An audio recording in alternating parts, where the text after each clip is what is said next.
Hello, everyone, and welcome to another fantabulous panel discussion. Hopefully, it'll be educational today.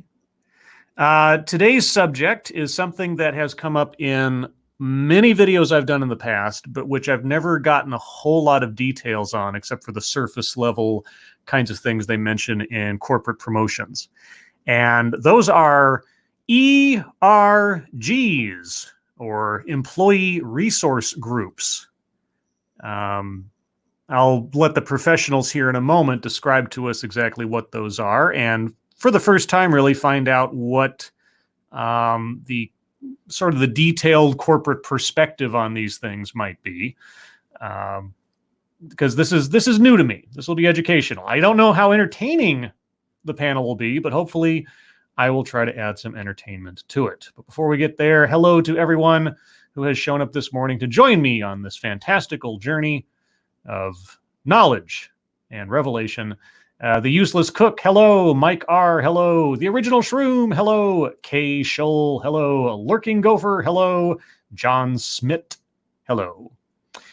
All right, so per usual, I'm going to start the video and let it play for a few seconds to make sure the sound works okay. I'll need everybody in the chat to give me the hi sign that you can hear it.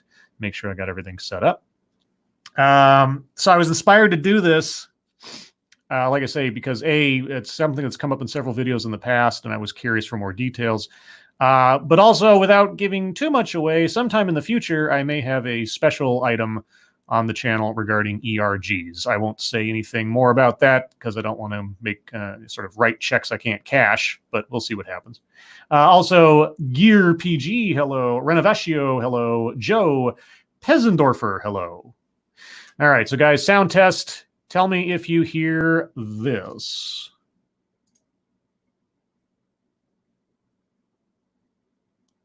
Hi, everybody. Thanks so much for coming. And I mentioned panel. I wish I'd said the other stuff. This is actually going to be very interactive because what... Okay, so you guys hear that? Very interactive because, etc.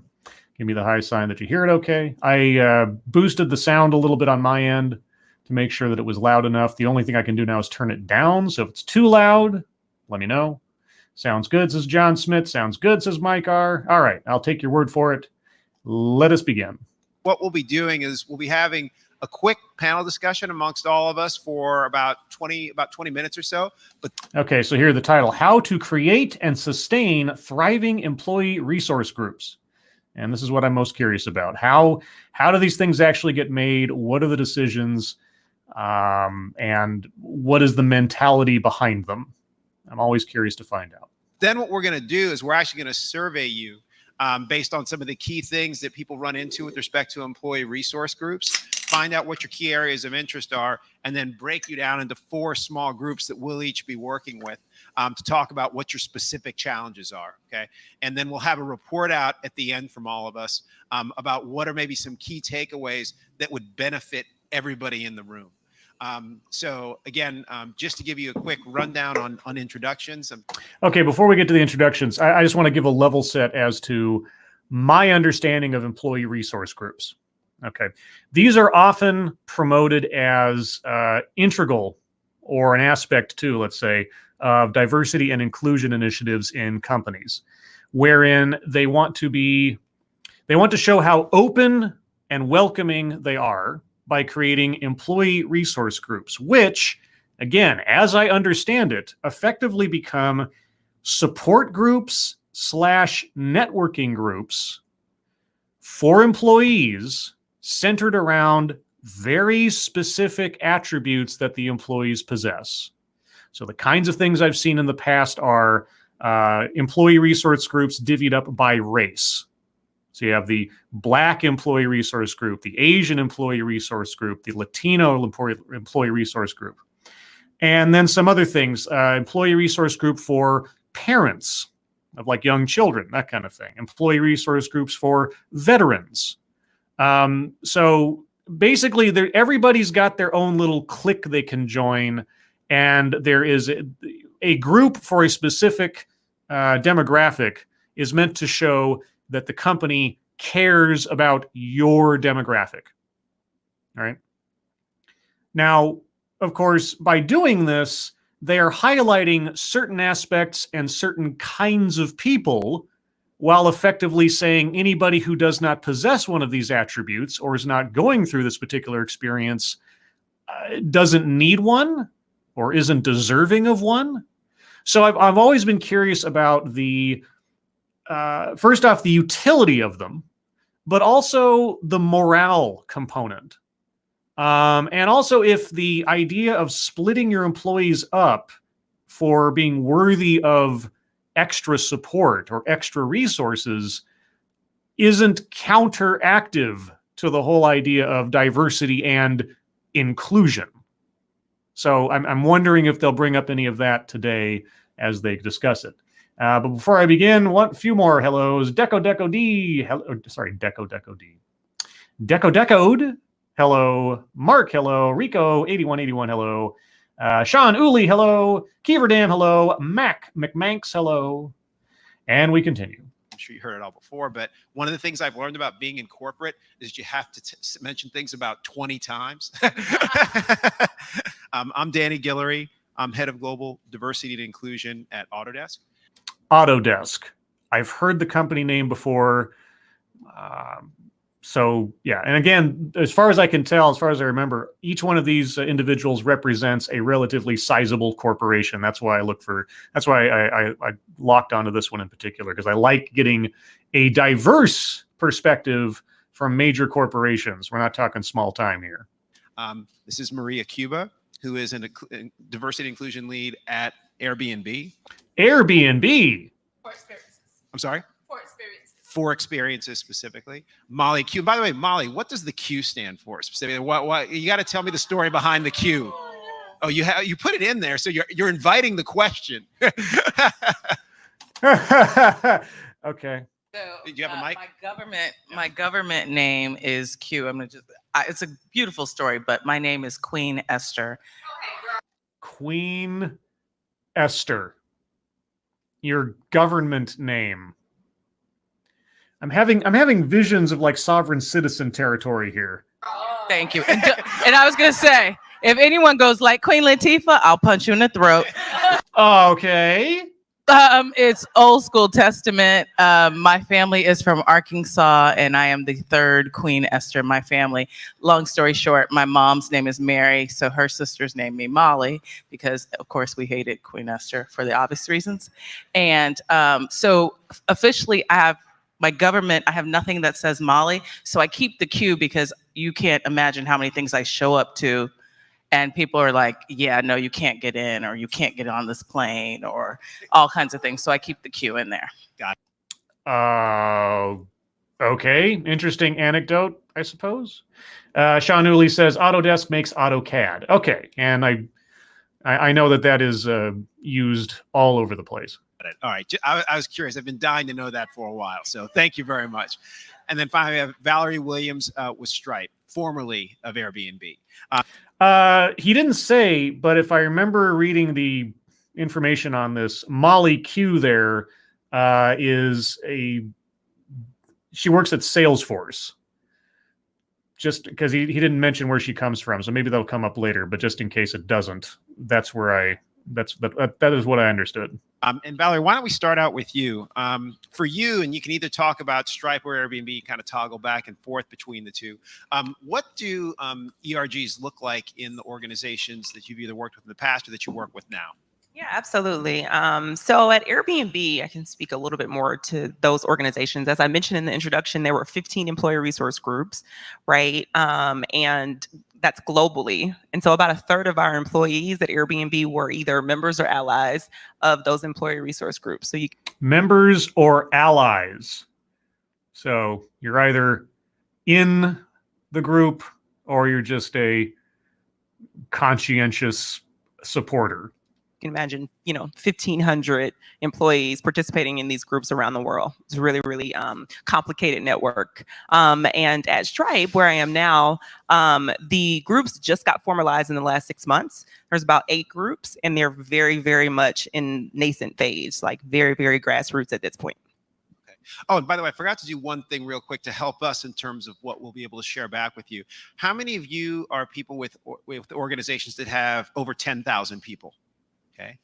2. Okay. How many, let's say, 5,000 to 10,000? Anybody between 5,000 and 10,000? Okay. How many less than 1,000? Okay. Vast majority are going to be smaller companies. Okay. So we can think about that in terms of our comments and what's relevant. We won't leave you 5,000 and 10,000s out. Okay. We promise you we'll be inclusive, but it's good to know that. We'll be inclusive by, sort of saying this might not apply to you. Yeah. Okay. Yeah. So employee resource groups and their members and their allies. I just want to, the terminology, of course, catches my brain. Good to know the makeup of the audience, that we're working with smaller companies, probably that aren't going to have staffs of anywhere near our size in terms of what we have. Just to get a sense of scale, because I like to do a little bit of contrast, could you share with us, Molly, what employee resource groups look like, so that for those of us that are with smaller companies, we can see at least what it may look like on the horizon someday for us? Absolutely. And the thing about smaller companies, though, you have to realize is it's easier to right a ship with a couple hundred people than a couple thousand globally distributed people. So don't think of it like you're the underdog, that you don't have Fortune 500 resources, right? Except that they don't, because they're small companies and probably can't concern themselves with trying to focus in on their employees' individual physical attributes, amongst other things, all the time. I still don't understand the utility of employee resource groups. I mean, businesses in the past didn't have them.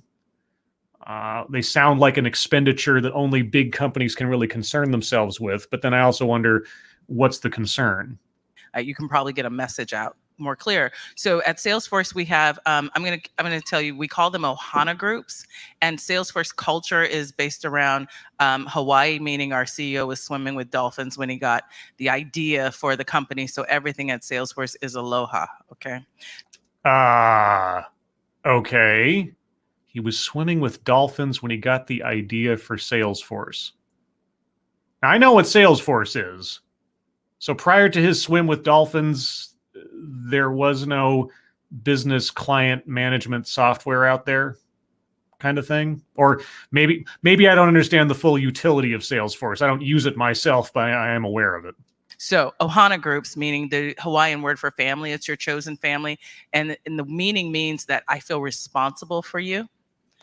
Okay, and this is something else. And I know, sorry guys, I'm interrupting, but I just want to get as much of this out as I understand, because what I've seen in the past. One of the things that has always bothered me about the employee resource groups, or the idea that you're coming into a company that is your family, there's a line in my mind, and it might just be me. There's a notion of professional distance that seems to be the enemy of modern corporate woke thinking, for the sake of shorthand.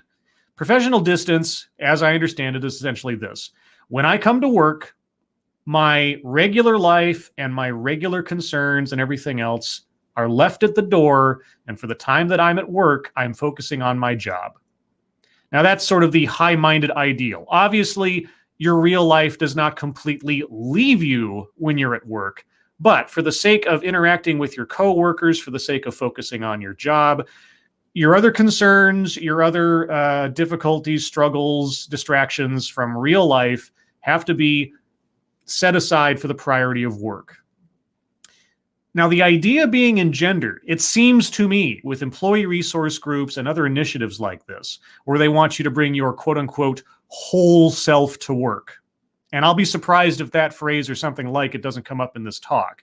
But you can be your whole self. You can be your complete self at work. The elimination of professional distance, making your job your family, making your job part of your life, means that you are never technically off the clock.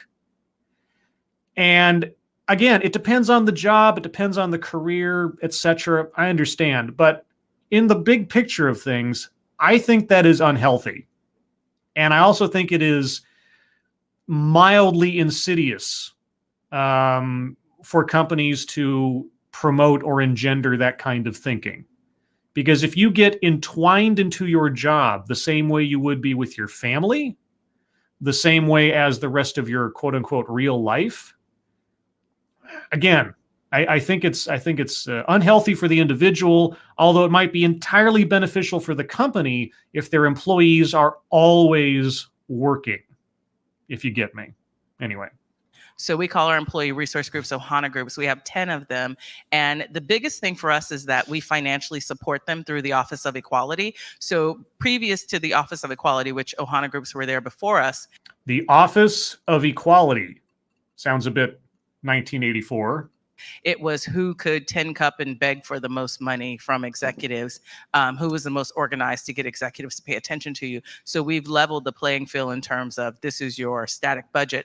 We asked 3 things of our Ohana groups. We asked, number 1, I like to call it find the tribe. So build a network, build a community, build an affinity. Find the tribe.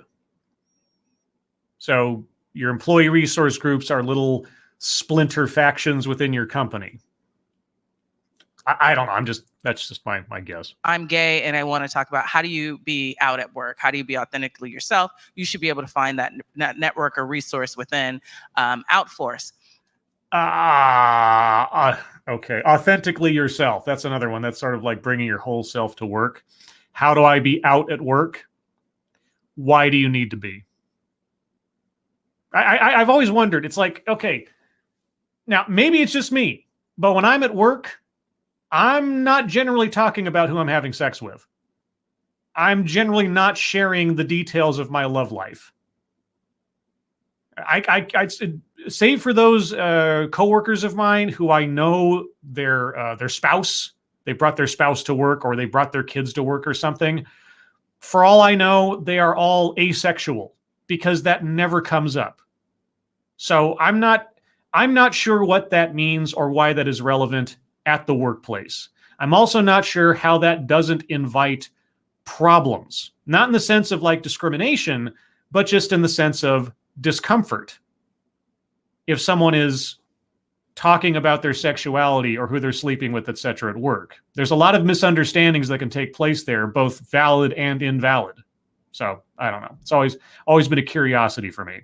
And then the second thing we ask them to do is Salesforce employees get 56 hours a year to go out and volunteer in their community. So we ask them to take on some sort of cause. We call that VTO, volunteer time off. So find a cause. And we noticed Ohana groups were spreading themselves like peanut butter with any org. We said, find 1 or 2 organizations and go deep. So this means Bold Force in San Francisco, they adopted a school in Oakland, a junior high school. So whether they're painting graffiti or they're teaching the kids how to code, every fundraiser they do benefits that. Same thing, Outforce, they adopted Trevor Project for LGBTQ teen runaways, and really they wanted to work on suicide rates. So we ask each organization to do something of that. The third thing we ask is professional development.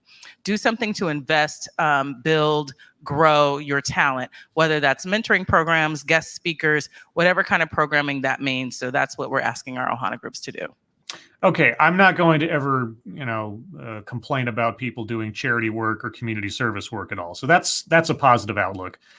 I don't know that you need to divvy up your employees by demographic in order to push those initiatives, but that's always a good thing regardless.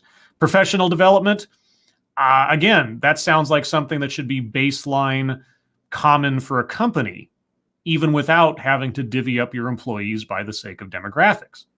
So I'm still, even after that, I'm still curious, what is the utility of having demographically based employee resource groups?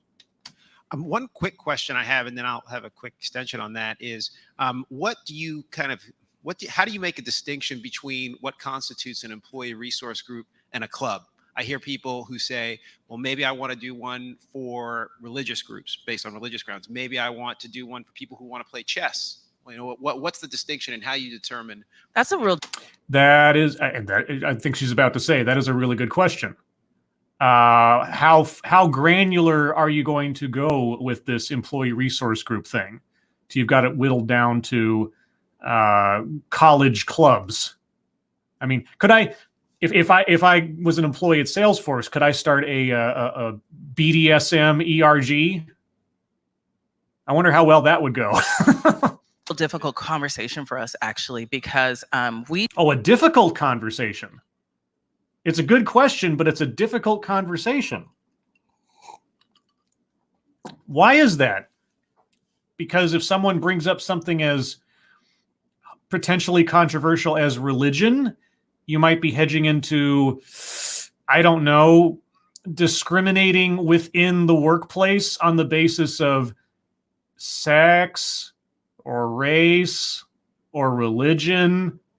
Like it's almost, oh, I don't know, a violation of federal law, tempting fate with, maybe? We tried to say, okay, only Ohana groups are for historically underrepresented communities, right? So we have given the distinction of affinity group. Whoa. Okay, Ohana groups are for underrepresented communities. Affinity groups. So you have groups, and then you have one level of groups, and then you have like granular level of groups, an affinity group. Okay. So we have a biking group, and they specifically were formed out of the AIDS life cycle bike ride. So they feel like, well, we should be an Ohana group too. Now we have a group that they call themselves Gen Force, which is 50 plus and older. And obviously someday I do see them being an Ohana group. And we just started, our 10th was Faith Force. Faith Force. Is that the team? Is that the comic book team that Bible Man joined? Faith Force. That should totally be a comic book. That should totally be a comic book. That should be Bible Man, and I don't even know. Shadow Cat can be in there somewhere. She's Jewish. That was a big thing in the comic books. Faith Force. That's amazing. So someday you might be able to earn your way into becoming an Ohana group if you're a marginalized community of bikers or something. I mean, marginalized community, Faith Force, they can't be an Ohana group. What if they're the Jewish ERG? I mean, you want to talk about a community that has been marginalized over the centuries. You can't get much more than the Jews. So why couldn't there be a Jewish Ohana group? Or again, are you kind of leaning into something that might not be quite kosher in the law? And that was really an employee saying, well, I wear a cross, but I wear it to work inside my shirt. And we as a team decided, well, the very goal of what we're trying to do is make it so people can bring their authentic self to work.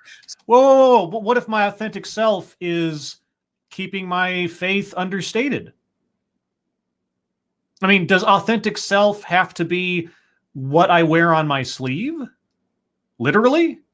So if you can't wear your religion like I can wear my sports, or I can wear my Black Lives Matter shirt, then that didn't feel okay for us. So whoa, wait a second. So if I'm going to qualify for one of your Ohana groups, I have to be loud and obvious and proclaiming whatever it is that I believe in. I can't just show up to work, keep that to myself, but attend something on the side without making a big deal out of it. If I'm not wearing a giant cross around my neck or a giant Star of David, or if I'm not, I don't even know what else. If I'm not, I'm trying to think of some other religious practices. If I don't have a beard, or if I don't have a hijab on the whole time, I can't be a part of this group. I can't be considered for special support or networking or professional development unless I'm proclaiming I'm a Christian. I'm proclaiming that I'm Jewish, proclaiming that I'm Muslim. Okay, interesting way of thinking about it. Honestly, it's a really tough struggle in terms of what is and what isn't. I think for us, we've been able to say, we'll start with historically underrepresented groups, but also one of our 10 is Earth Force. Okay, so our ERGs are about historically underrepresented groups.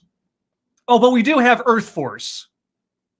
We do make exceptions for certain movements or causes that we believe in. But if you don't wear your faith on your sleeve, well, you don't qualify. Okay, so do the people that belong to Earth Force, do they have to show up covered in dirt?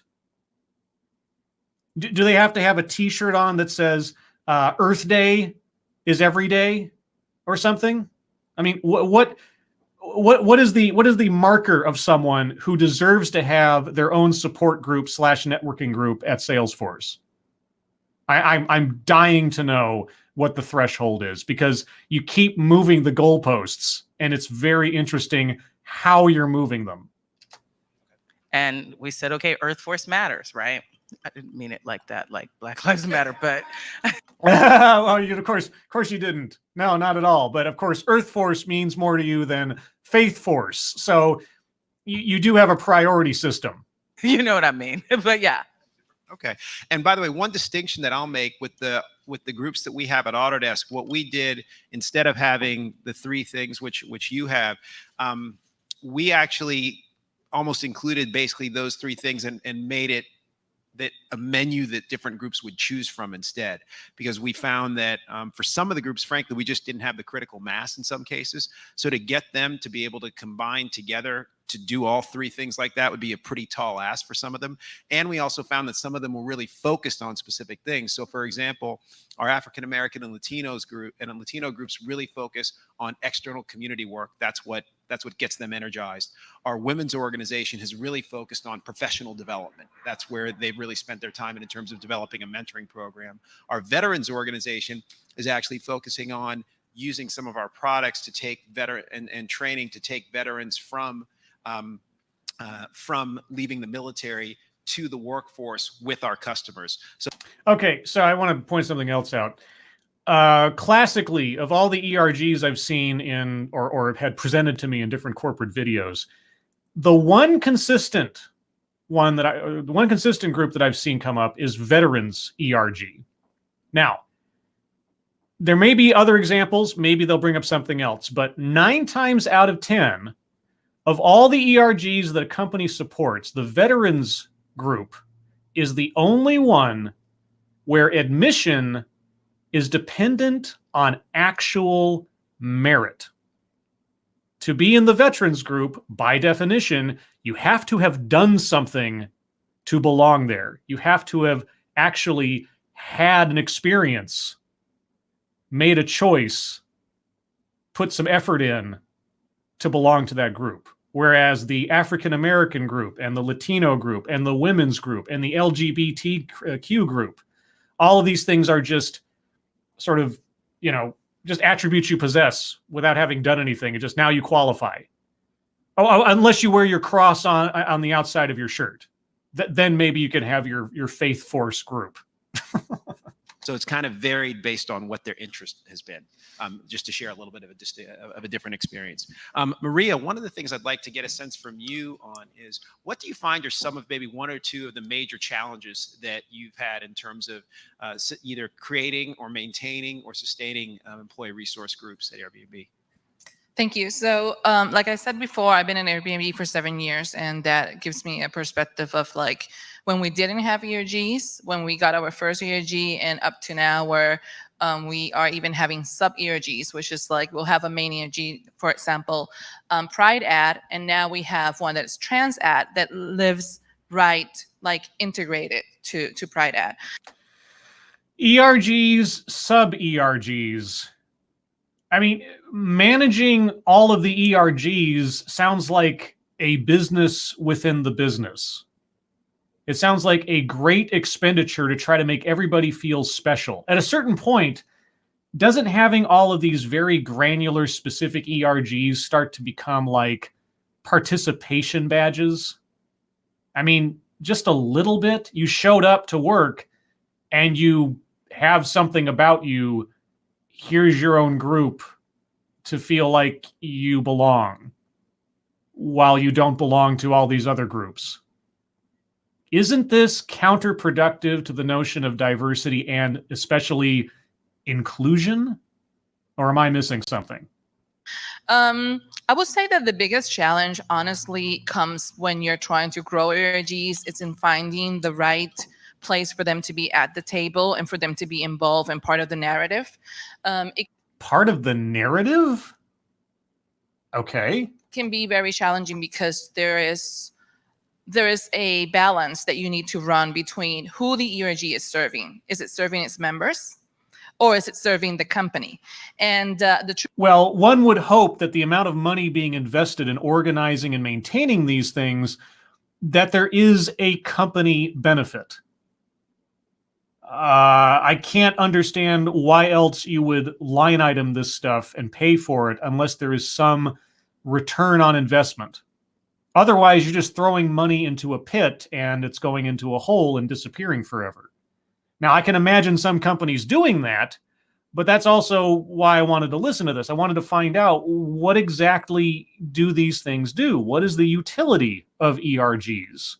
Truth is that it needs to do a little bit of both in order to have the necessary buy-in and the necessary equity to actually be involved in the right decisions. So I would say that's probably one of them. The other one is engagement. Once you have an ERG, a lot of people do come together. They have an idea of what they want to do. And as you add more people to the group, people come in with different ideas and different levels of participation or expectations of what's needed from them.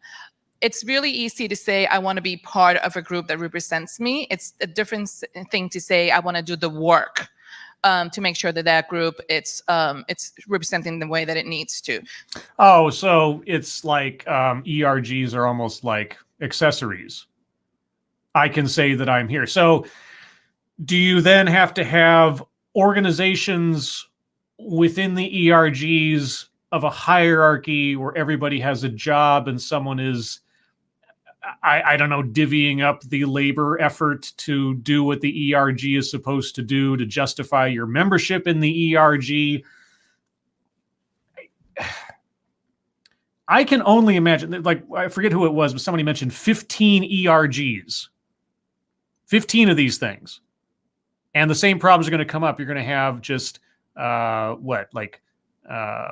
pretenders, posers coming in that just want to have it on their resume that they're part of the whatever ERG without doing it. They're a member without any effort. Yeah, I can see that. I had people do that in college when you got a group assignment. Like, one person would end up doing all the work and everybody else just kind of like slack off the whole time. Gosh, it just sounds like such a large amount of wasted effort.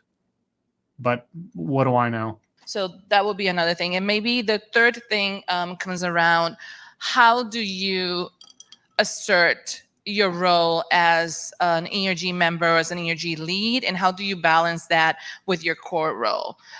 Yeah, how do you divvy up your time even further between your real life, your actual job, and then managing a attribute-specific social group within your job? I mean, that sounds like a lot of extra work. That sounds like taking on a part-time job within your job. Are you getting paid anything extra for taking on this responsibility and this effort? I would be surprised if the answer was yes. A lot of times we have seen that it takes work to make sure that managers understand the value that individuals and ERGs bring to the organization and factor that in the way that you evaluate an employee. So the ERGs have to constantly justify their own existence within the company that created ERGs for the support of the employees. Is that what I am to understand? And also making sure that those contributions don't go unseen when we talk about promotions, when we talk about things like that within the organization and for your individual professional growth. Thanks. Valerie, is there anything that you would add to any of those, or anything that you've seen, let's say, at Stripe since you've gotten there? And I know that it's still very relatively new in your time there, but I'm sure you talked to Jeffrey and everything and had a good sense of what you were going into. What some of the key challenges are that that you're experiencing, or kind of that you may be experiencing in terms of starting off the ERGs there? Yeah, absolutely. And Maria touched on probably the big three of what you'll run into for ERG organizations. But I'll add a little bit more color. So the role of allies within ERGs, right? Okay, yeah. Tell me about the allies. Because if you're not a member of the ERG, or you're not allowed to be a member because of you don't possess the attribute, or you're not wearing your cross outside of your shirt, what exactly is an ally? because if you're helping out an ERG, aren't you a part of that ERG? Why can't you be a part of the group? Why do you have to be considered a secondary category? Right. So we had a whole session on allyship earlier, but how do you integrate allies within an ERG and what does that look like? That tends to be a tricky conversation to have, right? How can you maintain a safe space for those people in the group, the members, but also allow space for allies? How do you maintain a safe space, but also allow room for allies? Okay, so a safe space for name the theme of the group, but also allow other people to come in, but making sure it's a safe space. Because intruders, you see, anyone who doesn't belong because they don't possess the attribute in question, they're a threat, apparently, a potential threat to the safety of those who do belong, and it's a tricky conversation. I would love for her to have that conversation. I am dying to know how that all works mechanically within your company. I really am. So that's one thing that I'll mention.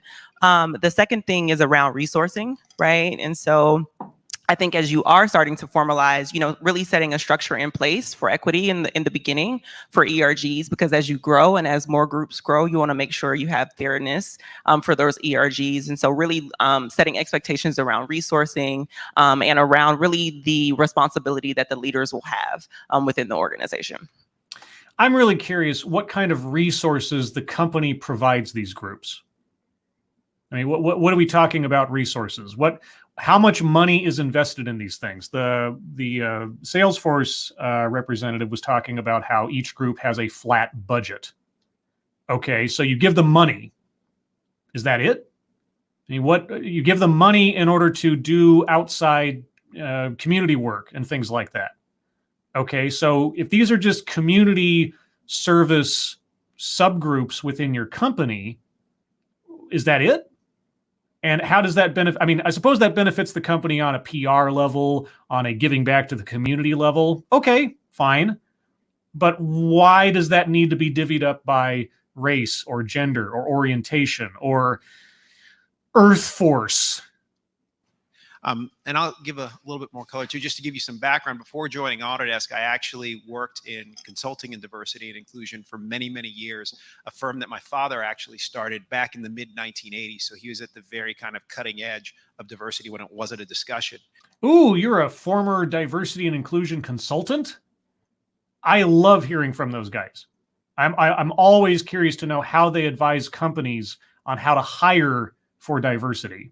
And a lot of the things that we're seeing now are things that I've seen since the early 1990s ongoing forward.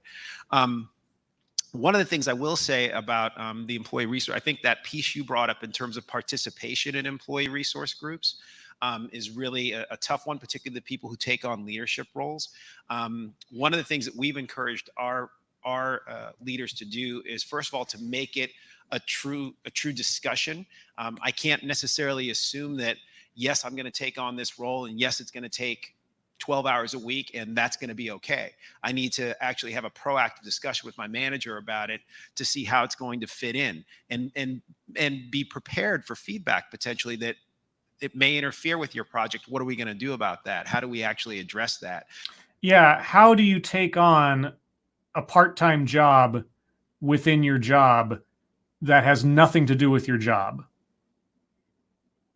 I mean, if I'm an office, let's just, as hypothetical example, I'm an office manager at Airbnb, okay, but then I'm also the ERG lead for an ERG. If I'm going to be managing that ERG, and let's say it's a big one, let's say it covers a huge swath of the employee base, right? So first, so if I'm trying to manage the activities of a group of, say, 30 people, on top of being an office manager, and still make my ERG relevant, still make it a part of my resume, still do what I should be doing, still contribute, etc. Again, how much money or time is the company willing to sacrifice of my own output to support a subgroup within the company whose only real goal is to do outside community service work for organizations or entities or charities that align with the theme of my ERG. I mean, can you imagine a company, and this is what it sounds like, a company effectively managing within itself 15 different company baseball teams. Okay, when I think of like a subgroup at work, something, an activity that employees take part in that's very specific, I think of the company baseball team. Very, very cliche, but that's what I think of. Now, imagine 15 of those within your company going on all the time with leaders individually, themes, activities outside of work, activities that take time away from work. It sounds insane to me. Because one of the things that I know we're in the role of a lot of times is a lot of people get into diversity and inclusion because they're passionate and particularly with employee resource groups, that line between being passionate and a zealot and working inside an organization is something that's a constant tension. And so it's something you need to think about.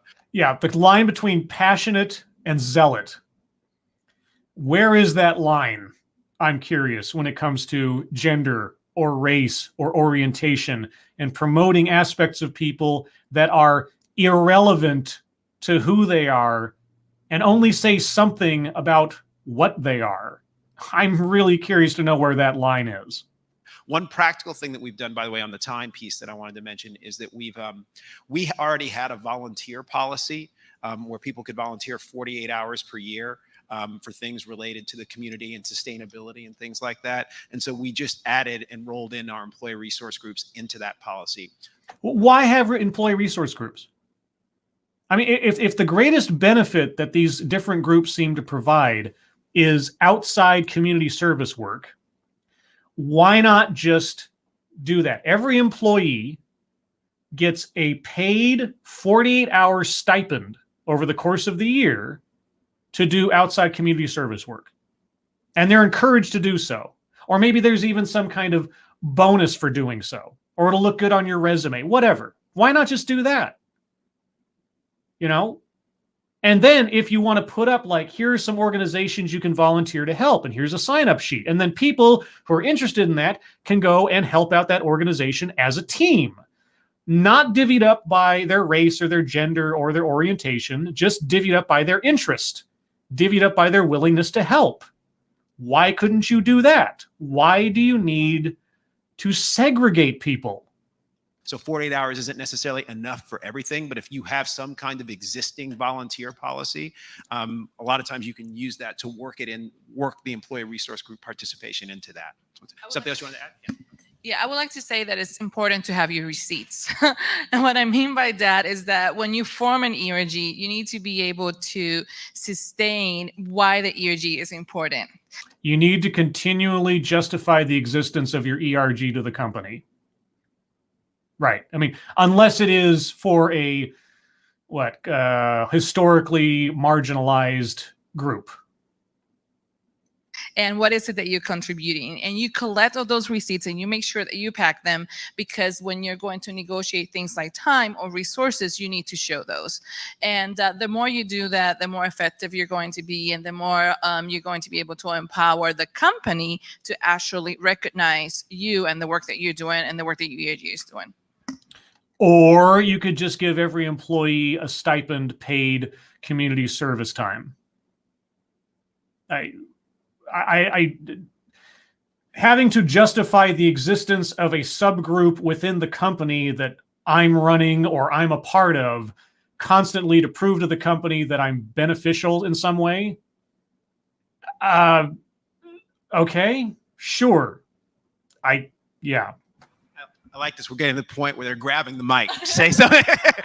Keverdam says, what's an ERG again? It stands for Employee Resource Group.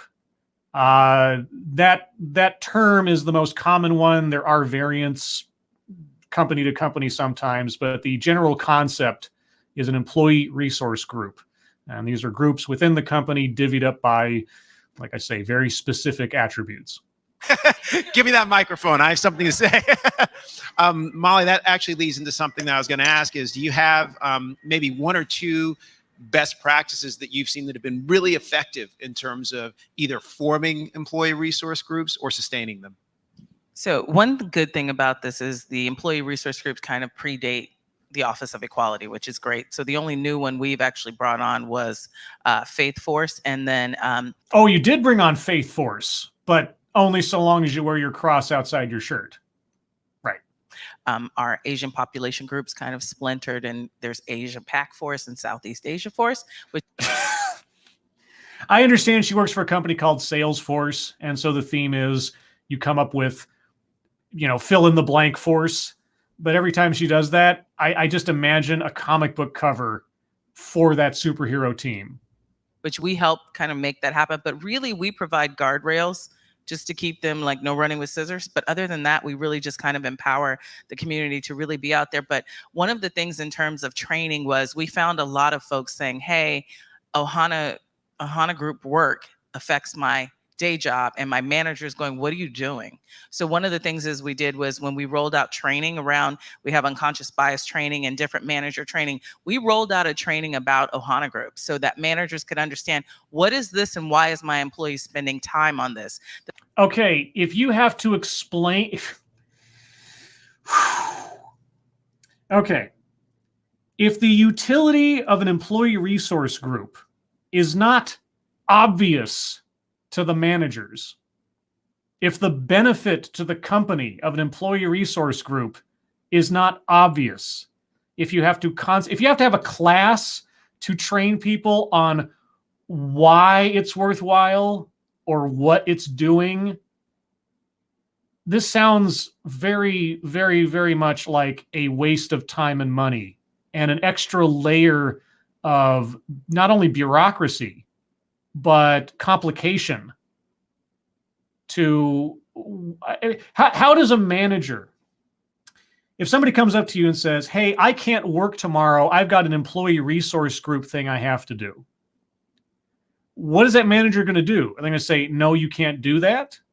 Or that's not a valid excuse? I'm sure these things have never happened before.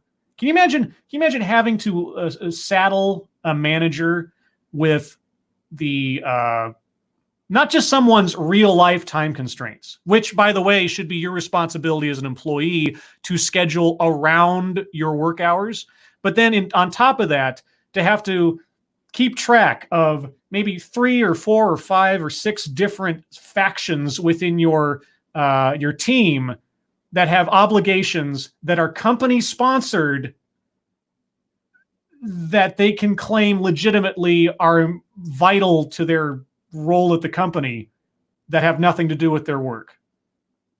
It sounds like chaos, doesn't it? The second thing we did was this past week, we just held Global Ohana Summit.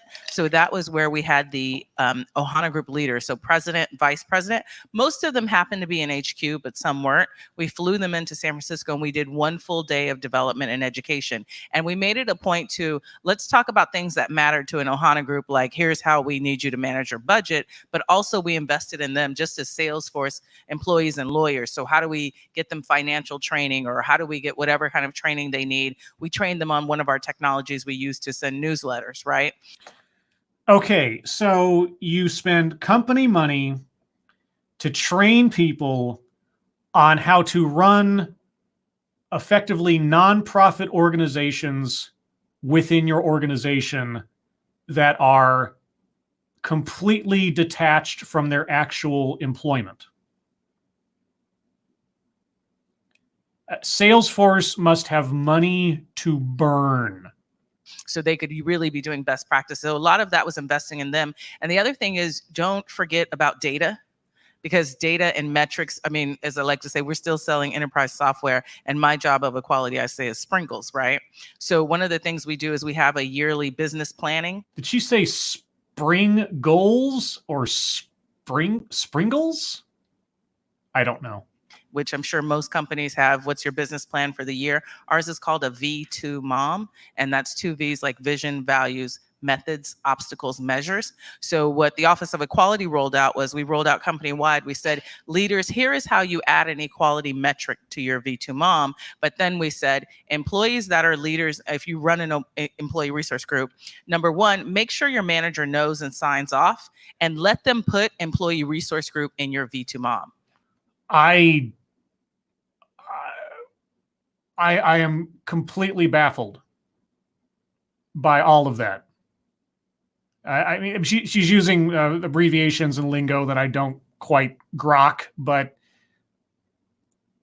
how does any of that benefit the company's bottom line? And I'm not trying to sound, purely capitalistic here, but that is a consideration that most companies would have to make. And they were just talking about how a lot of the people in the audience have companies that have less than 5,000 people. Now, if I was a company running lean with a small dedicated workforce and listening to this, I would be, and I am, not that I run a business myself, but I know a little bit, I would be absolutely in shock, thinking in my head about the amount of money, either in lost labor costs, or lost labor time, I should say, and then the amount of money spent on organization, training, flying people out to a place to learn how to manage the finances of their internal company ERG. And none of this has to do with their everyday regular job. This is all about managing social clubs / community service groups within the company 12 hours a week or something. Boggles my mind. Right? Because then you can say, here's my success, or here's my metric, or here's how I'm driving, pushing the needle for the company. No, you're not pushing the needle for the company. Except in PR. That is the only benefit I see for the company is PR, because otherwise you're divvying people up by attributes. You're excluding people who don't qualify. You're putting the test to other people to prove that they actually belong in a particular group by making sure that their cross is hanging outside of their shirt. What is the benefit to the company? What is the cost-benefit analysis? You talk about data. I would love to know, and I would love to hear, and I don't know if I'm going to hear it, but I would love to hear somebody say, this was our profit margin, this was our bottom line the day before we started ERGs, and here's our bottom line and our profit margin a year after we've had ERGs. So far, I haven't heard precisely what is the benefit to the company. How does this help the company? And I know I'm being coldly calculated here by saying profit margin, but that really is a consideration because paying for these things comes from somewhere. Things I'll add to that. One is that with employee resource group leaders, or if any of you are thinking about it, a lot of times people enter these roles, but they've never led anything. They've never managed anything. And so they need development as much as anybody else. So you're going to take time away from their regular job to give them management training. Even if their regular job, obviously, if they need the training, has nothing to do with management. Okay, I can understand that from a just basic professional development level. And if a company just offered management training classes to its employees, regardless of their membership in an ERG, I would think that's pretty cool. Here's an opportunity to learn something that may help you advance in the company or enhance your skills. Great. But now you're going to do it specifically for people running ERGs who have no experience in management. Does somebody who's not part of an ERG have that same opportunity? Is somebody who's not in a leadership position, not going for a leadership position in an ERG, do they have that same opportunity? This is so bizarre. We just started doing the same thing ourselves, not only in terms of how to navigate things within the organization, but also just developing them as leaders, because all of a sudden they're now in charge of an organization. And it's not like running a scrum team. It's a political organization. And so when you're doing it, you have to remember how you're looked at, and what you say is very different than if I'm just doing something that's in the normal line of business. So you're going to entrust the look and the PR consequences of putting a non-manager individual in charge of a potentially high-profile ERG based around a very specific racial, gender, orientation, demographic, or whatever, and it's political groups. I just want to underscore what he just said there, that a private company or even a public company is creating, supporting, promoting political groups inside their company. Does that sound safe to you on a business level? It doesn't sound safe to me. The second thing in terms of metrics is one of the things that we've done is if you have enterprise systems on the back end that manage all of your everything your employees do, like Workday, we've actually added in participation in employee resource groups as a checkoff, so that now we're able to cross-reference it with our engagement surveys and everything else to actually track everything in terms of employee engagement versus anything else they would do in the organization. So now it is a benefit to the employee to make themselves associated with an employee resource group as an extra checkbox towards potential promotion or work opportunities or training opportunities. So there's no reason why anyone wouldn't want to be associated with an ERG within your company, because it is an overall long-term benefit simply on their resume. And so you're going to have the majority of your employees shaving off time that they could be working, going towards these ERGs, which produce nothing for the company but potentially maybe some good PR. Got it. Go ahead. Yeah, something you want to add? That's great. That's great, Danny. That's a great, if you can put that in place at your organization, that is amazing. The two things I was going to add in terms of best practices. So one, Maria touched on this a little bit, but any way that an ERG can actually help the business and actually help the company, like if you can get some receipts, some wins on that, then you can have more conversations around like how to create better safe space, situations for your employees and that kind of thing. So I would say for sure, don't miss out on that point around, really serving the business. You're a resource to the business. And so if you can figure that out, that'll get you some extra credibility and that'll get you more visibility at the executive level. The second. Oh, if you can figure out how your ERG benefits the business, if you can figure out. Okay, so barring a good argument, ERGs do not inherently benefit the business. And you are pitching this notion to small companies. Okay. Thing, which is kind of like more advanced for people advanced and how to sustain an ERG, is really thinking about succession planning. So Maria mentioned she has been at Airbnb for 7 years. She's been the leader of Juntos for 3-4 years. Right. And so when Juntos? I don't know what that is. She stepped down, there was like this big gap, right? And, who's going to follow Maria? Right. Right. I don't know. I don't know anything about it. I don't know who she is. I'd be surprised if anyone in the room, for the most part, knows who she is. So a succession plan for your non-business benefiting internal political group.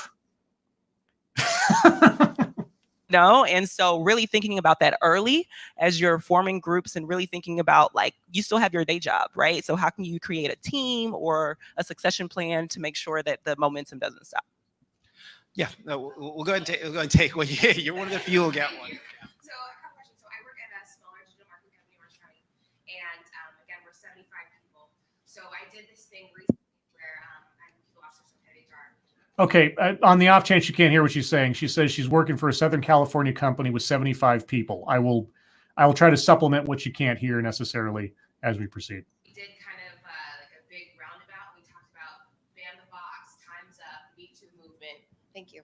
And Okay, well, this will help. it kind of gained traction. And it was really cool to see the people that are involved. Our CEO march in the Women's March. I mean, we're all there, all up, which I think is cool. 2 questions. How do I build? I liked when I put something out there, I like to kind of build a roadmap for my executive. He's really data driven. So how do I know, one, when to create ERG groups? When do I break it out? Is there a number? What's the roadmap there? Second is to be metric driven. I think I got a comment from a person on my executive team, and we had a come to Jesus meeting, so they're on board now, but. A come to Jesus meeting? Well, were they wearing their cross outside of their shirt? How do I create the metrics when somebody says, this might be an ancillary benefit? It's not really something that we can measure. It's not really something that we should kick into the data of how we represent this company. Last year, I put our company through Great Places to Work. We got so many different awards. And a part of that was diversity and inclusion. So I really want to make sure that that is something that our company is stamped with. I think it's really big. Even given OC, I want to make sure that we are all inclusive. So what are the metrics? Maybe what are like 3 top metrics that I can really put in there to stamp some kind of agency on it? Yeah, how can I justify the expense on our books? And also, what kind of group should I form? Right? I don't know.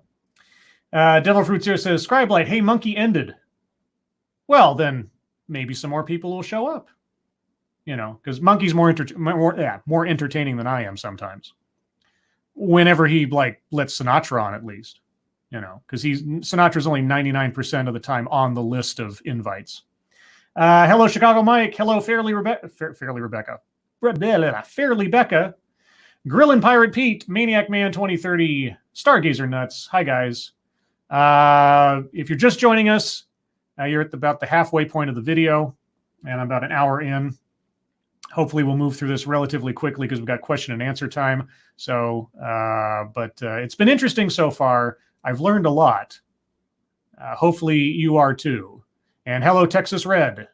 So those were 2 questions. Anybody want to take one of these to begin with? I'll take the metrics one to begin with. The second one. Can you repeat the first one for me, by the way? Because you had you had sub questions. Okay, you said you had 1 question, and you got like 15 in there. So I got the metrics. What was the first question though? First one was, how do I create a roadmap? Right now we have kind of one group that's involved. When do I know when to start breaking them out into ERG groups? How do is there a roadmap for creating ERG groups? Is there here's what you start off with. Here are the groups to establish first. She's asking for guidance on how to quote unquote break out ERG groups. And I hopefully won't have to do this every time that someone in the audience speaks. They'll hand them a microphone or something or expect one. But when it happens, I will try to supplement. Okay. So how to build a roadmap for ERGs, and then second of all, how to measure what the benefits are of them. Well, you already outlined some things in terms of the benefits, I think. So you already labeled a number of things. Again, to me, if the groups aren't small enough, you can at least make a global ERG participation piece as a part of your annual survey. I'm sure you do some kind of annual or quarterly survey on employee engagement. So add that, and that becomes something very easy you can measure. Molly also talked about a lot of different participation metrics. Who's showing up? You can also get into things if you want to get really sexy and into things. You can see what it looks like in terms of people remaining with the organization. If they advance, anything you would do to track somebody's engagement would be the same things. And with 75, what's nice is that that's still pretty easy. You're not moving an elephant. So you could just look and see how many people moved up, how many people stayed, how many people left. So you're basically having to track the progress of someone in a subgroup of the company. It's like managing a baseball team. I mean, you're going to have to measure their ERA, right? Or their RBI, ERA. You're going to have to manage how many hits they got, how many bases they stole, what are their averages, and to what benefit is managing your baseball team to the company? To what benefit of making all this paperwork, making all this extra work, making all this managerial decisions, siphoning off labor hours from your employees? again, what is the benefit? I have yet, and I can imagine the PR benefit. If your company is doing a lot of community service work, is putting in a lot of hours and helping out organizations locally, I get that. I get that. And you don't necessarily look for a profit motive out of that per se.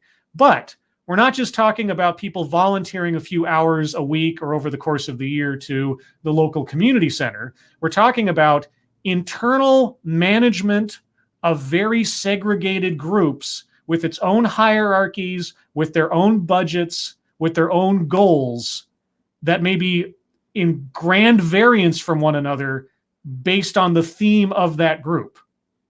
That the business has to manage, but not manage.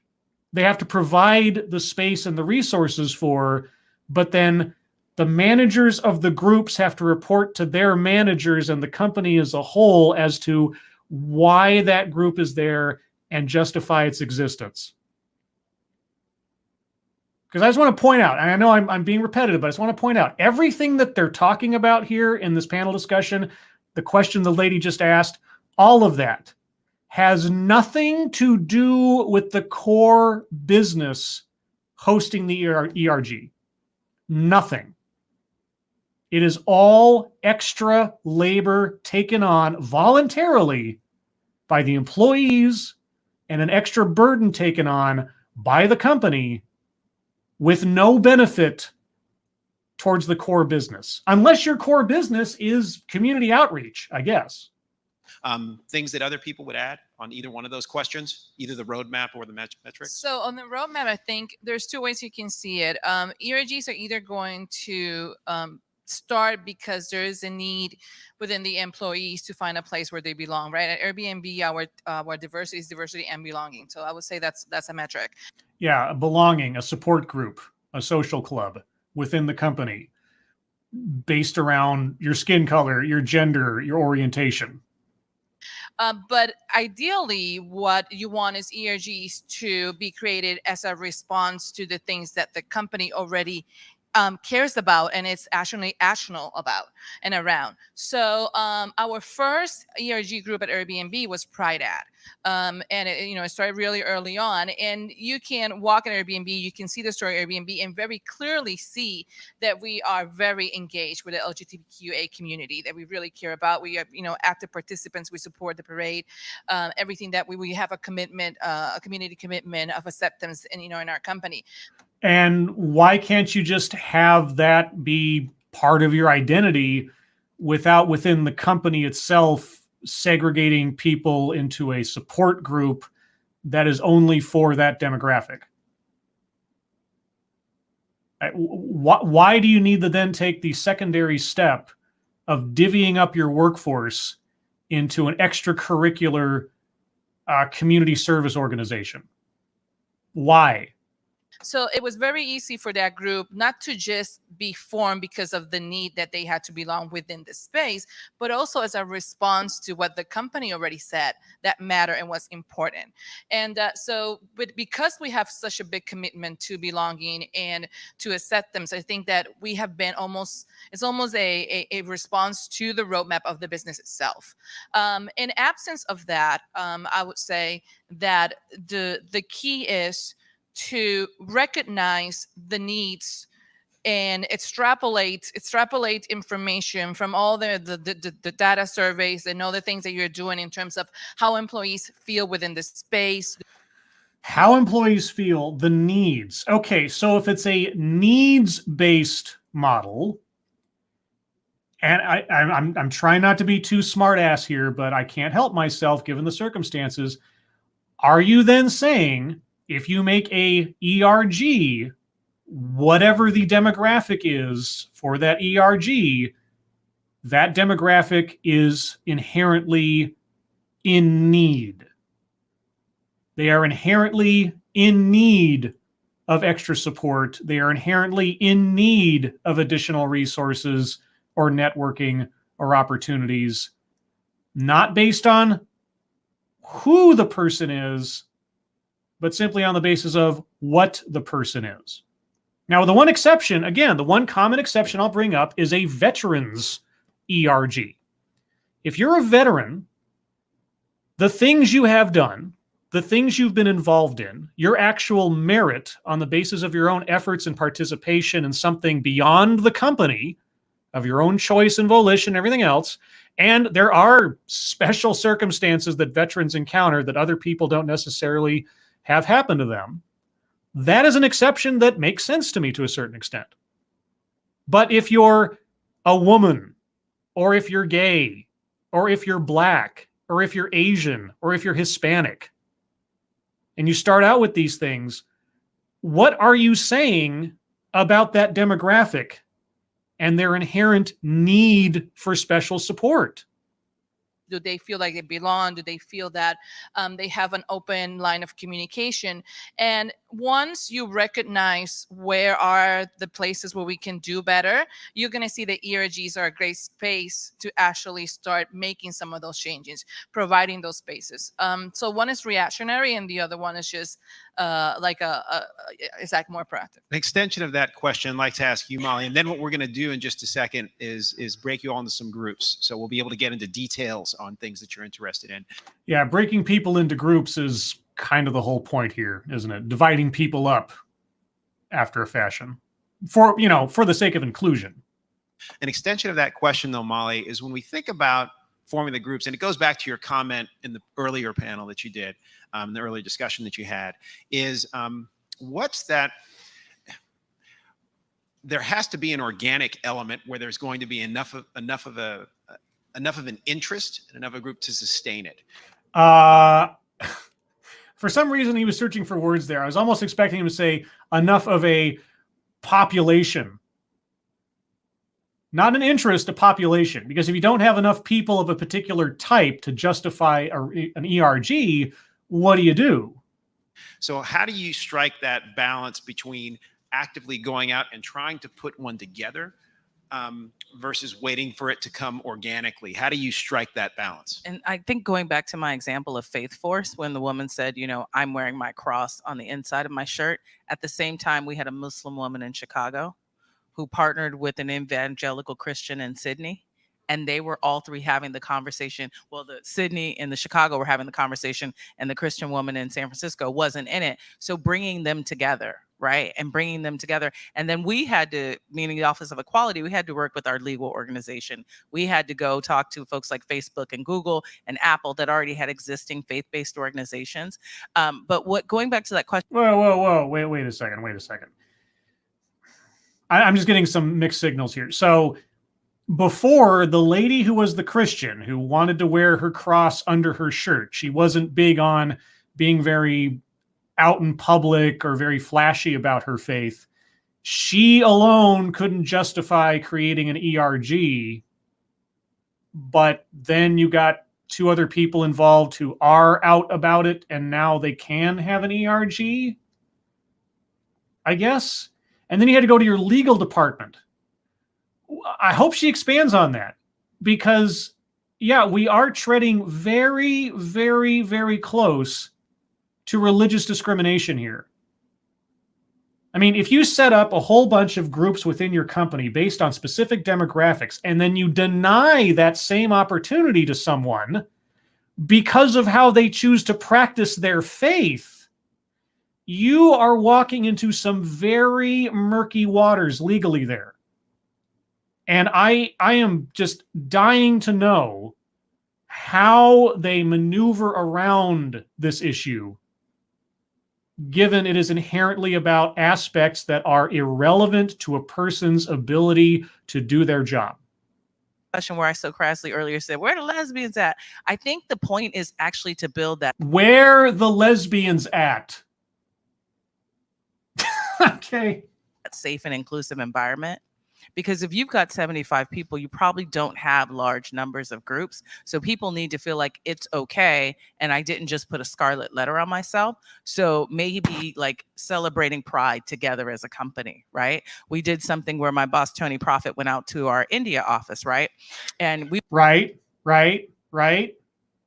We went out to India and we went to have a celebration for Pride in India. Now, we did not know there was a gay employee. We just said we celebrate Pride at most major offices, and Bangalore or Hyderabad had the numbers. Why aren't we at Pride? So Okay, so you didn't know there was a gay employee, but your company had a general pro LGBT stance. So why does it matter? Why do you need to know who's sleeping with who? If the company, on the basis of their community work or just the philosophy of the founders or whatever else, want to be pro LGBT, pro pride, great. Then people can work for a company that likes to do that or that is for that cause. Why do you need to know? What does it matter whether or not any of your employees are themselves gay? And why is that something that is your business? I'm still waiting for the business argument. Thank you, Point Curation. TRGs or something else. Remind me what the T in that is, because I remember a video I just did recently talked about how they gave them a different name. What is the T again?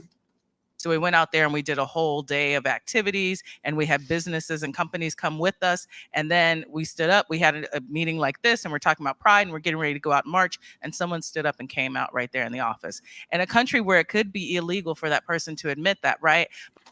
Wow. Okay, that is something. I mean, that was their choice. Good on them for, not being ashamed of themselves. That's great. Is that the purpose? Is that something you want to encourage more of? But the point was, we were trying to build a safe and inclusive environment. We weren't asking anyone to raise their hand and be out. So I think with 75 people, that's kind of your, figure out how to get people on the train. With 75 people, it's probably not something you want to tempt fate with or anything. Just have a company philosophy on certain things if you like, and people can choose to or not to participate. It shouldn't be mandatory. I would hope not. Thank you again, Point Curation. Team resource group, same difference. Yeah. And again, I heard that's the TRG thing. I heard that or something similar to it in a previous video, and it was just two different names for the same thing. So anyway, we'll talk about that later on. And then let folks identify from there. The other thing I'll add just before we go into the groups is with respect to small companies, the piece that's really exciting about having a small company is you can move the culture in like months. I mean, the size organizations we're working with, it's like, Autodesk is a 35-year-old company with 9,000 people worldwide, and it's not as big as Salesforce, but it's entrenched. It's like turning around a super tanker. But yeah, you can get on with our internally divisive, racial-based, gender-based, orientation-based segregation within your companies right now. You can get it on the ground floor with divvying up your employees for non-work benefit activities. Yeah, let's get on with that. But with 75 people or 100 people or 200 or 1,000 people even, you can move a culture very quickly. So what we're going to do is everybody's going to get 2 votes, all right? And we've pre-selected what we thought, at least, what we're hoping are some of the top issues that people run into with respect to employee resource groups. What I'm going to ask you to do is to vote for only 2, and we'll see what the top 4 are. And then we'll break into 4 groups, and the 4 of us will end up facilitating each one of those. Okay, I don't know how this video is going to go. I don't know if it's going to go silent for a while before they get to whatever the resolution is.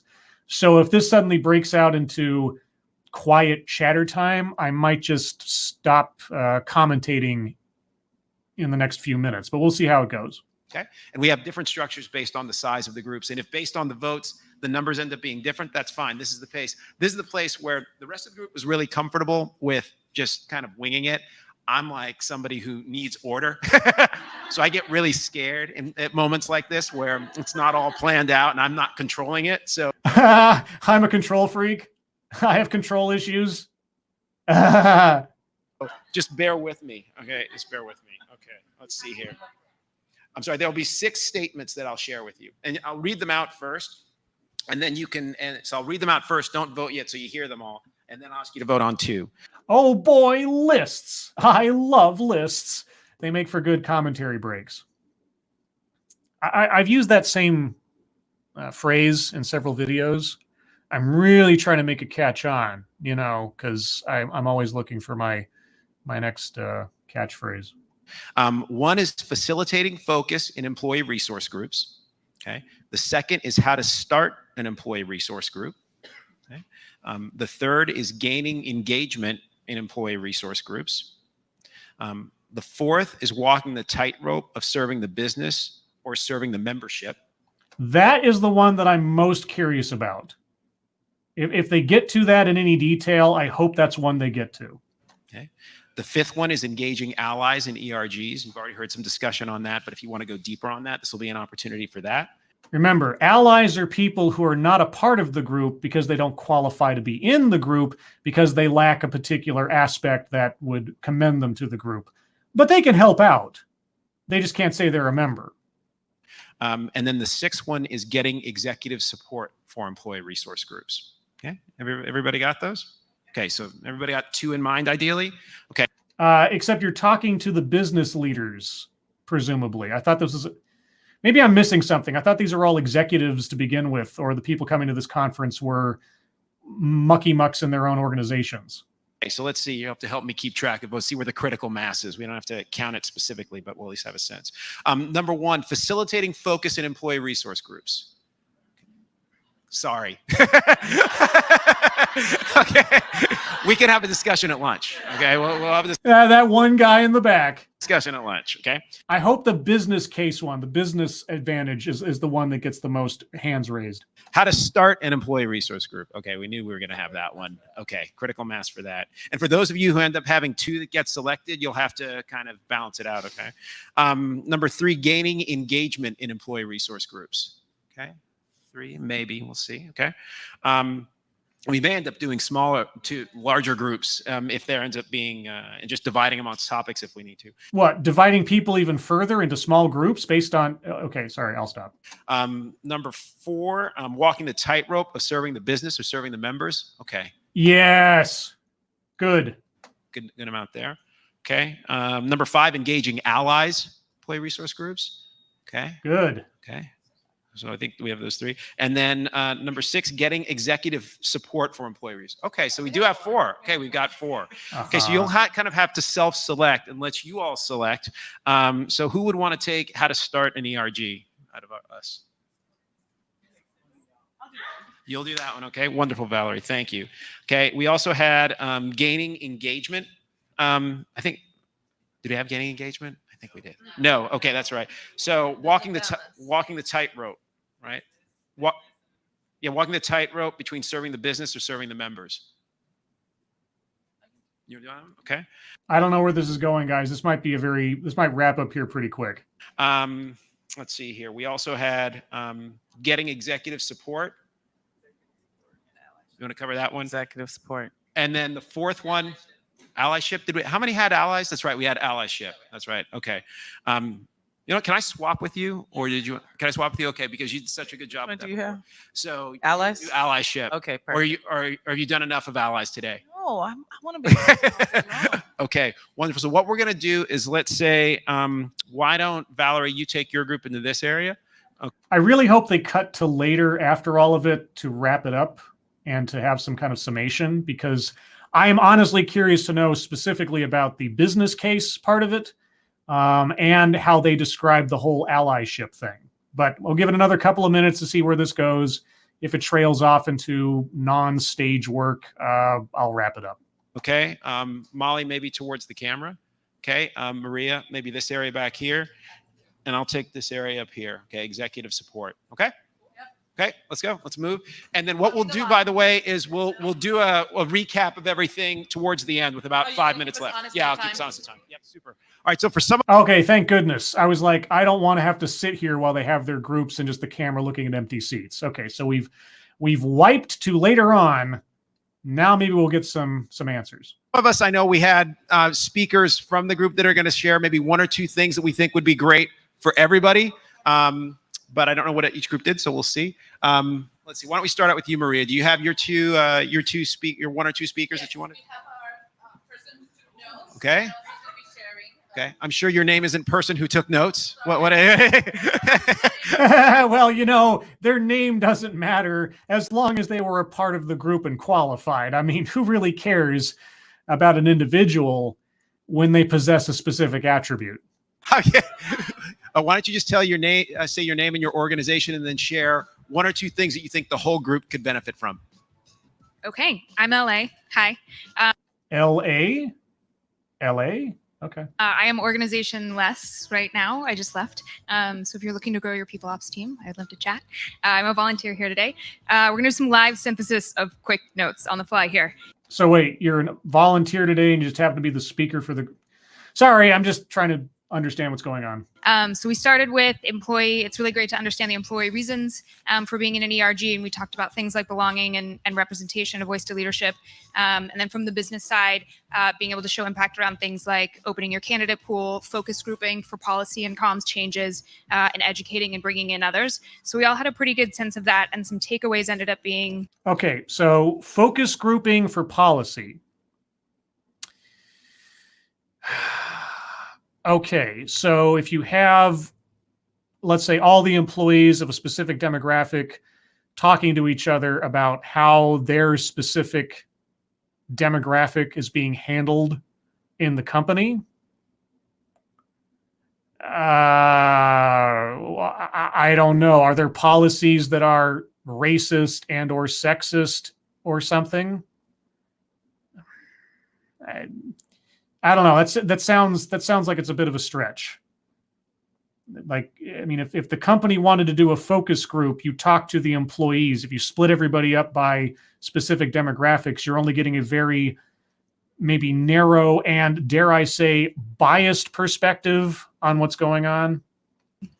It's really important to develop really clear ERG roadmaps, because otherwise groups can be tempted to try and solve everything at once. So what are the metrics and the outcomes that are expected to come from that? And then get good at demanding action from the business in response. So here's what we agreed to, here are the blockers that we're currently experiencing, and how can the business turn around and help us support that? All right. Okay, I guess. I don't know if that really clarified anything for me, but okay. All right, super. All right. What about your group, Molly? Do you want to speak for your group, or do you have a speaker?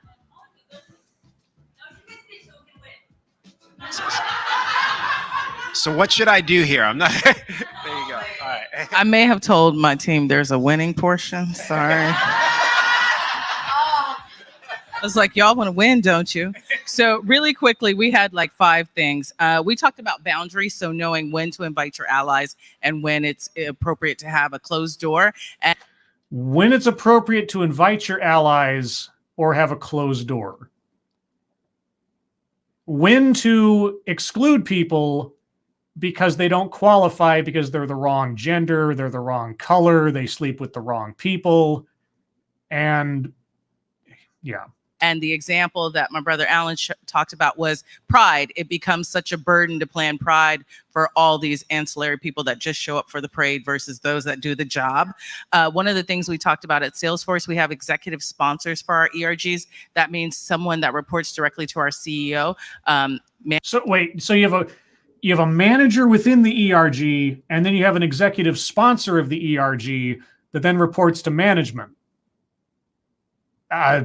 Okay. And by the way, just showing up to Pride, just marching in the parade, that's not good enough. That's just not good enough. Just so you know. That's not really proving anything. You're just being a poser. And is in charge of an ERG, and we put up a leaderboard, and we have a leaderboard sales-driven team. So it's like, well, Danny's got an ERG. Where's yours? Oh, so it's peer pressure and guilt tripping and engendering a culture of one-upism in your company over who's more ideologically adherent. That sounds completely healthy. So we played that little quick game. We do something called Champion Month. So every month we have 10 ERGs. We focus on a different ERG. So sometimes it makes sense, like Black History Month is February. So that's Bold Force or Bold Force. Bold Force. We have Earth Force, and Faith Force, Bold Force.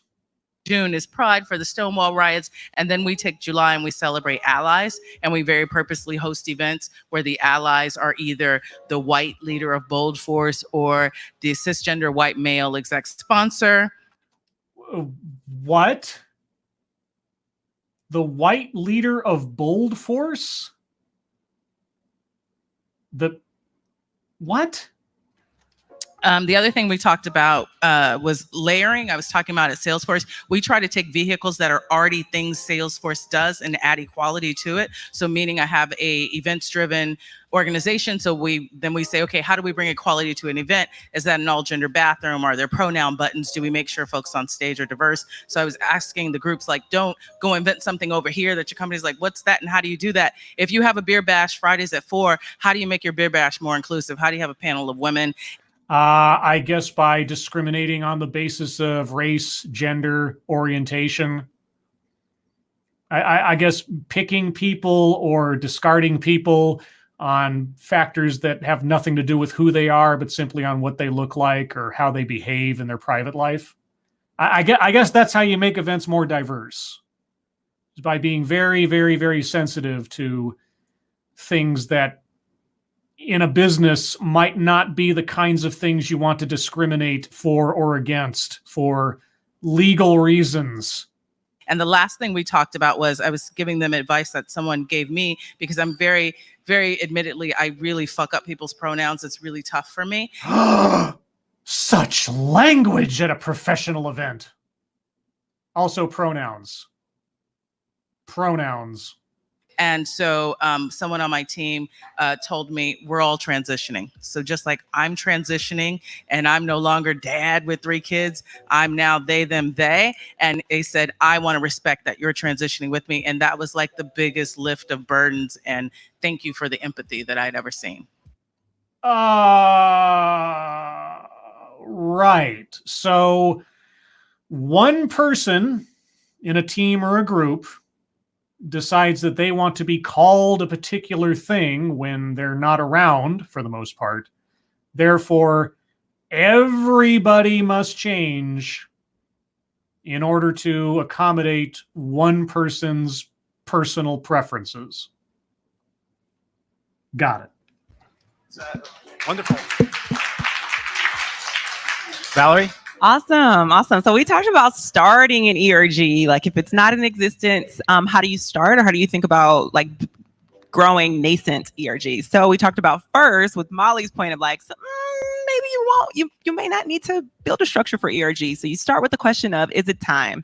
Is this the right time to actually put the structure in place, right?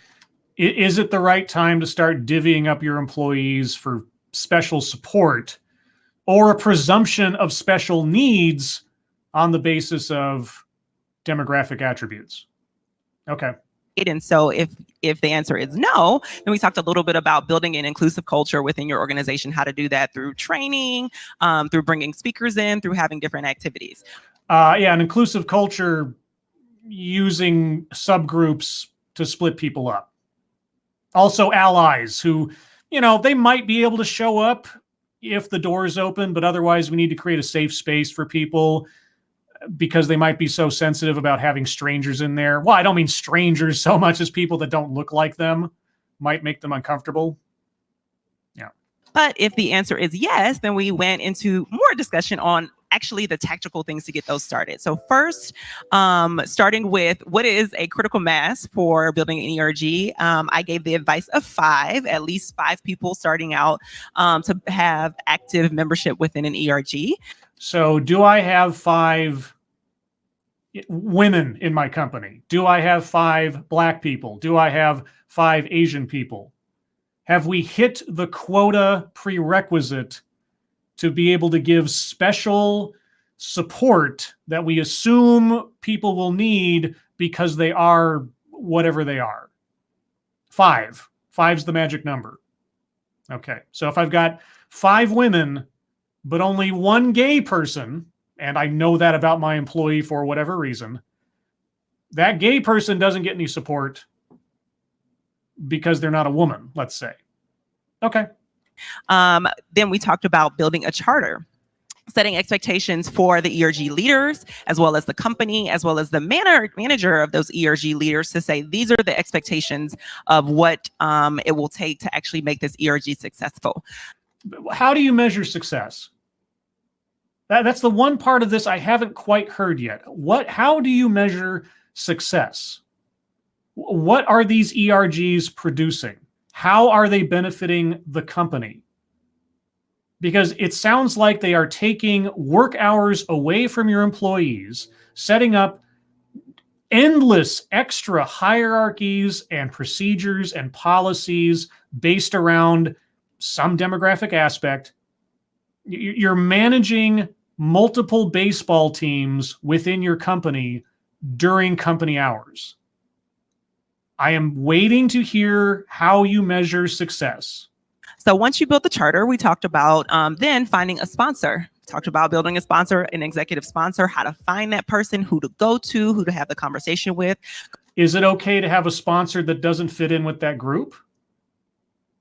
Does a group need a sponsor in the first place? Can't they make the business case to the business for why they need a group? Are there 5 of them? I mean, okay. Go to your HR person who is on the hook for attrition. Start with that person. We want to make sure we have that person in the conversation. Who is on the hook for attrition? Okay. Then we talked about really just the activities and really the content. What is the group actually going to be focusing on, right? So we talked about 3 pillars: hiring, inclusion, and community. Hiring, inclusion, and community. So ERGs are part of the hiring process? I'm curious to know how that works. I wonder if she'll say. So really, getting a sense for what those people want to actually impact on the company, what impact they want to have on the company, and advising them on those 3 pillars. Did I miss anything, Mike? Just clarification on the points you were making, because I mean, unless saying we have ERGs in this company for your specific demographic, if that's meant to be an attractive notion in the hiring process or increasing your employee pool or your potential pool, I don't know what the hiring part is. Group. Wonderful. Thanks, Valerie. Thanks. All right. And then my group will finish up here. We have our speaker. Yes. A white male? Oh my God. Hi, my name is Tim. Briefly, we were talking about senior management and getting their buy-in. So our CEO started about 1.5 years ago, and he's really pushing this movement forward. But some of the other people have been there for a while, and they're getting ready to retire. They don't really have incentive to change. So my question is, how do you make that impact? And Daniel had a pretty good point of the normal distribution, and basically, some people are really far gone, and you can't really focus too much on them. You should really focus on the middle of the distribution. So I think that's helpful because we all have limited resources, and it takes a lot of effort and stress sometimes dealing with people. So I think that was very helpful. Some people are too far gone, I guess. I don't know what any of this means. And then the other point was getting more buy-in from some of the other people.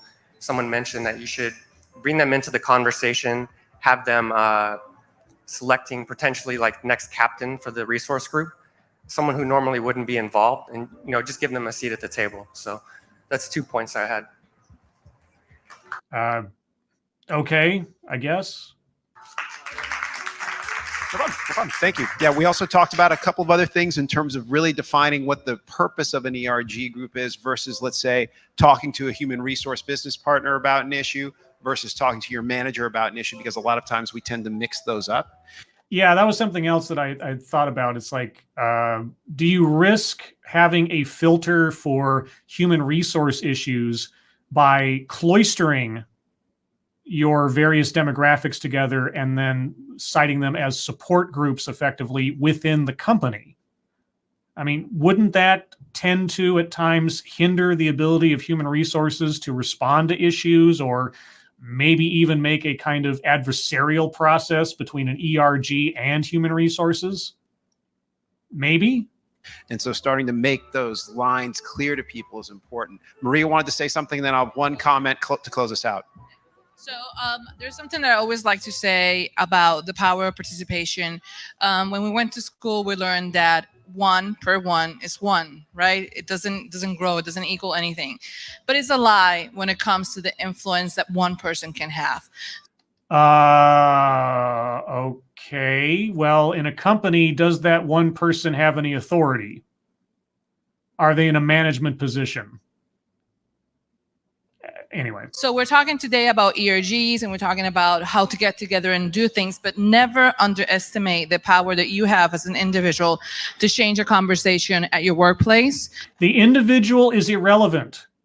You guys are talking about attributes. You're talking about demographics. You're talking about grouping people up by arbitrary characteristics that have nothing to do with who they are, but simply describe some aspect of what they are. And the only example given thus far that goes beyond that is the veterans ERG that describes something of merit, describes something that someone chose to do that does not define them by their aesthetics. The individual does not matter. If someone's going to make an ERG, it's going to be based around one abstract attribute in your community or anywhere that you stand. So I know that 1 per 1 is supposed to be 1, but in my experience, 1 per 1 can be many, many, many, many. So yeah. So one person can represent an entire demographic, is what you're saying. One person's opinion about things reflects not their opinion, but that of their demographic. I thought we were supposed to be getting away from that notion, or that was a bad thing to think about people. I'm getting mixed messages all the time. Yes, do form ERGs, do all those things, but never forget that you yourself can be the power of change and influence. Great comment. 2 last things. One, I'm very uncomfortable because I've gone over. So I told you I like things in order. I'm extremely uncomfortable. So I want to thank all of you for staying with us. I'm very uncomfortable though with that. I'm such a control freak. I can't handle being outside of format. I think I found a kindred spirit. The second thing is, know that this is an evolving field and we don't know everything. No, I got that. I got that when you guys individually described completely different outlooks, and also asking the question or saying that these things have to justify their business advantage to the business when you're talking about ERGs within a business. And you don't know the answer to that. You don't have a boilerplate response to that question. That's when I knew you don't know anything about what you're talking about. Things are changing, but I can tell you the people that are doing this work now, like the people you see next to me, having been in this work for over 20 years, the amount of knowledge and how you have a lot of knowledge available to you in terms of the people and what they know around this area. It's much different than when I started doing this work as a consultant and they didn't have diversity departments. I mean, it landed maybe with an HR person, maybe with an EEO person. And even after all these years, after all this experience, after all this knowledge, after working on this stuff as a consultant and now as an executive, you still don't have the answers. It's really incredible. You still have to advise people to come up with a reason to justify an ERG to their management. It is absolutely amazing.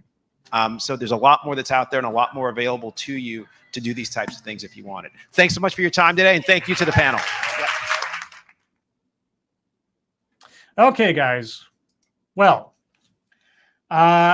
everything else aside, that was actually very educational to me, because I always knew about the employee resource groups, or whatever you want to call them. I had them mentioned in various videos I've done in the past, profiling corporate promos and things like that. But I was always wondering, what is the point? How do you avoid the inherent problems of creating effectively mini social clubs divided up by things that have nothing to do with work? Right? How do you support these entities within a workspace and still get your job done? What do they do? What is their purpose? What resources do they provide? Allyship.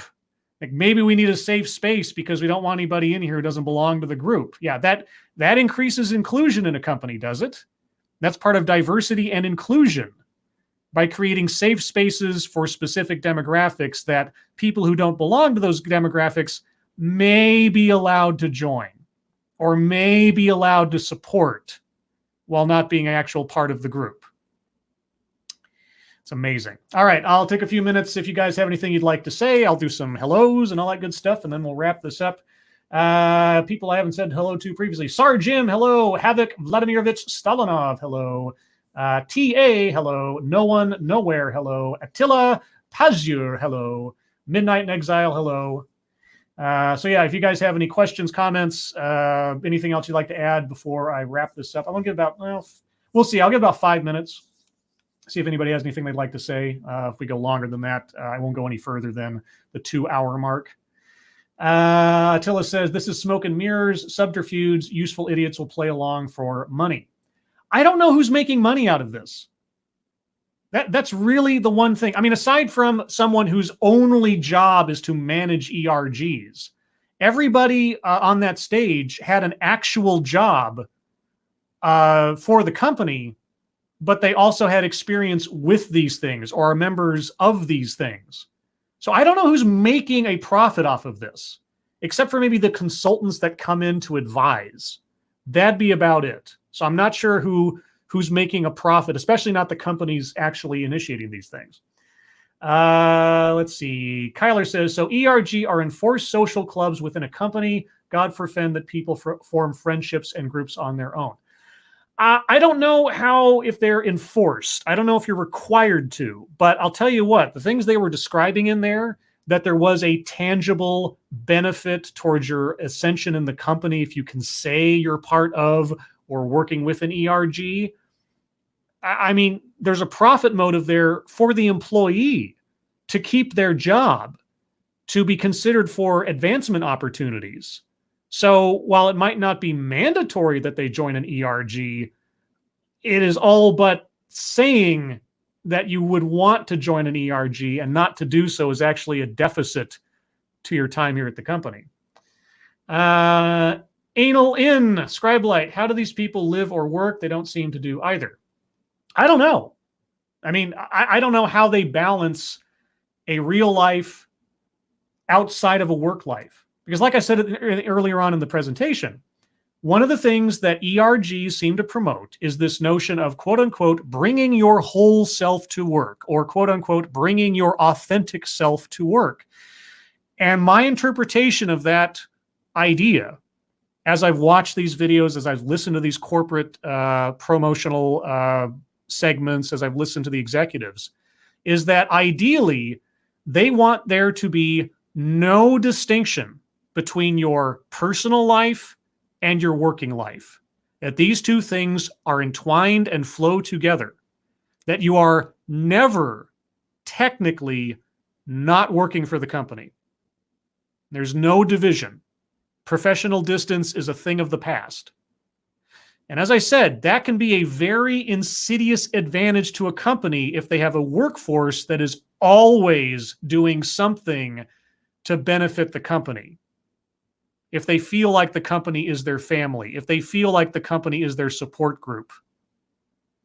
It's very insidious, potentially unhealthy, that they're discouraging people from just coming to work, doing their job, and then going home and leaving it on their desk until the next day, which is what I do, which is what I really appreciate that I can do, and my company kind of actually encourages.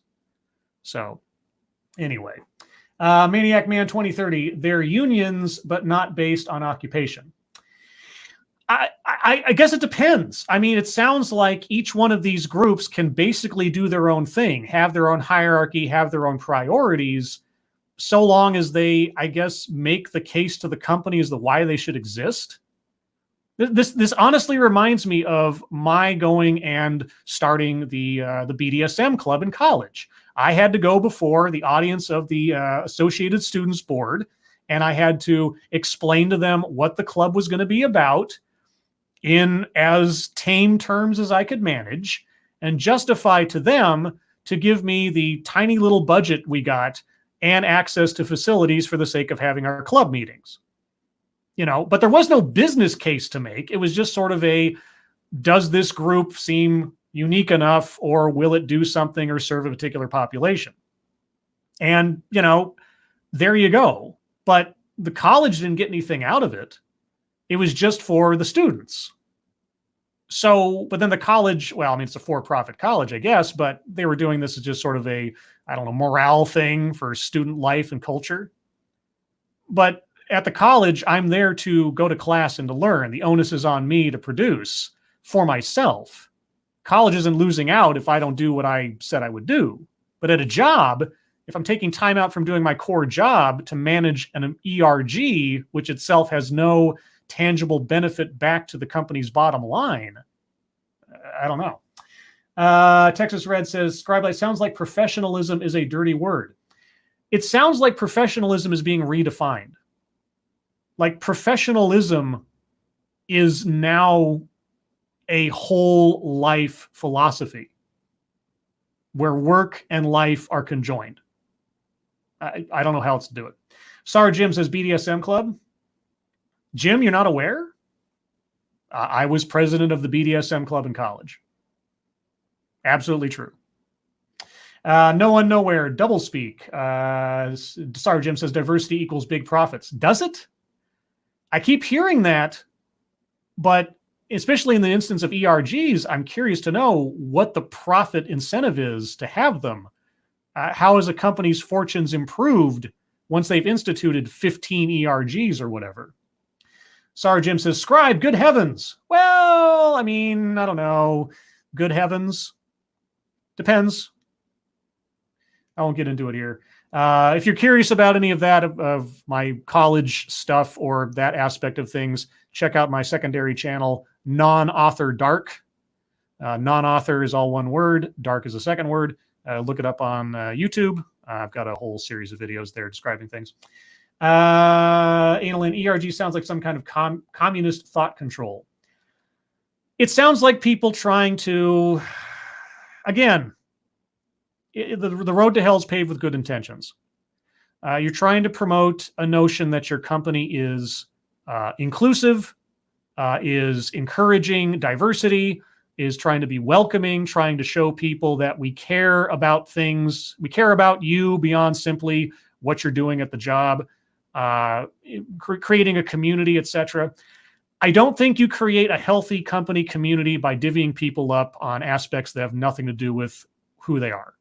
I don't think you do that. I think you only engender division, jealousy, conflict, and certainly a drain on company resources for whoever's got the latest personal project they want to do.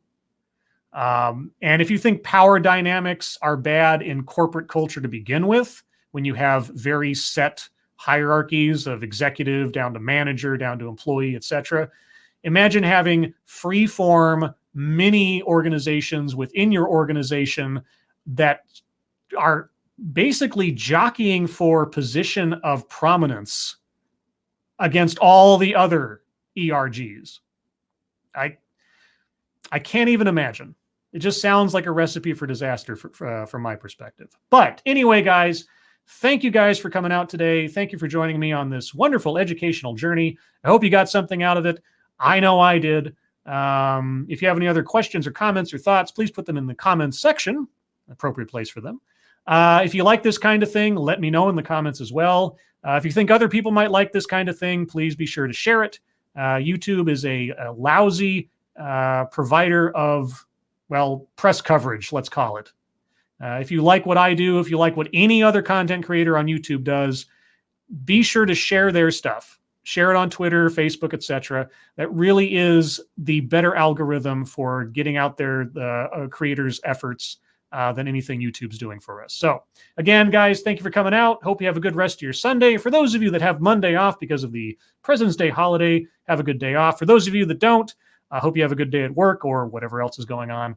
And I will see you tomorrow night on Lords of the Night on Satsu's channel, 9 p.m. Eastern, 6 p.m. Pacific. And until then, thank you for watching.